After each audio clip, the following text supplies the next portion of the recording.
Bismillahirrahmanirrahim. Assalamualaikum warahmatullahi wabarakatuh. Nama saya Aji Waspito, NPM 20010111012, jurusan Pendidikan Agama Islam kelas C. Baik, di sini saya akan mempresentasikan mata kuliah bahasa Indonesia yaitu tentang kalimat baku dan kalimat tidak baku. Baik, yang pertama adalah A. Pengertian bahasa baku. Bahasa merupakan alat komunikasi yang penting dalam menghubungkan seseorang yang lainnya. Menyebutkan dua pengertian bahasa. Pengertian pertama menyatakan bahasa sebagai alat komunikasi antara anggota masyarakat berupa simbol bunyi yang dihasilkan oleh alat ucap manusia. Acuan yang digunakan sehari-hari dalam masyarakat. Bahasa baku mencakup pemakaian sehari-hari dan bahasa percakapan lisan maupun bahasa tulisan. Tetapi ada penggunaannya bahasa baku lebih sering digunakan pada sistem pendidikan negara, pada urusan resmi pekerjaan, dan juga pada semua konteks. Semua konteks resmi, sementara itu di dalam kehidupan sehari-hari lebih banyak orang yang menggunakan bahasa tidak baku dan sesuka hati. B. Pengertian tidak baku.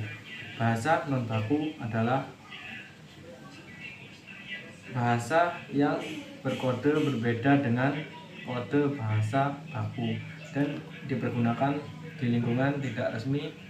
Ragam bahasa non baku dipakai pada situasi santai dengan keluarga, teman, di pasar, dan tulisan pribadi di buku harian. C. Fungsi bahasa baku.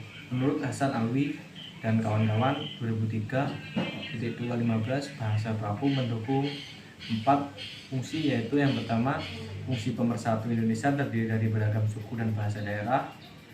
Jika setiap masyarakat menggunakan bahasa daerahnya, maka tidak dapat berkomunikasi dengan masyarakat daerah lain dengan fungsi bahasa baku.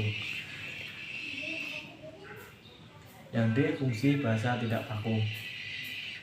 Bahasa tidak baku adalah bahasa yang digunakan dalam kehidupan santai, tidak resmi sehari-hari yang biasanya digunakan pada keluarga, teman, dan di pasar.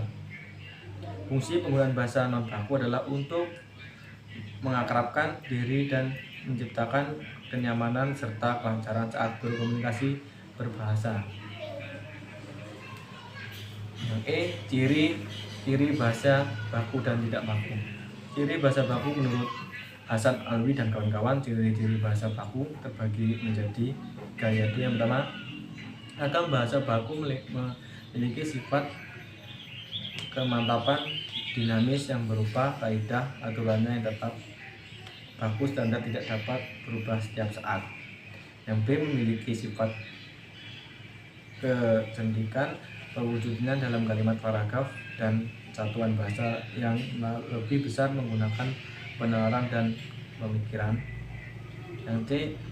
Baku, standar, beranggapan adanya keragaman proses pembakuan sampai tertentu, berarti proses penyeragaman kaidah baku, penyamanan ragam bahasa atau penyeragaman variasi bahasa.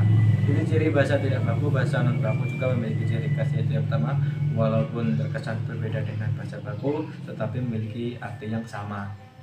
Yang kedua, dapat berpengaruh oleh perkembangan zaman. Yang ketiga, dapat pengaruh oleh bahasa asing. Dan yang keempat, digunakan pada situasi santai dan tidak resmi. Mungkin itu saja yang bisa saya sampaikan dari jurnal saya. Kurang lebihnya saya mohon maaf. Wassalamualaikum warahmatullahi wabarakatuh.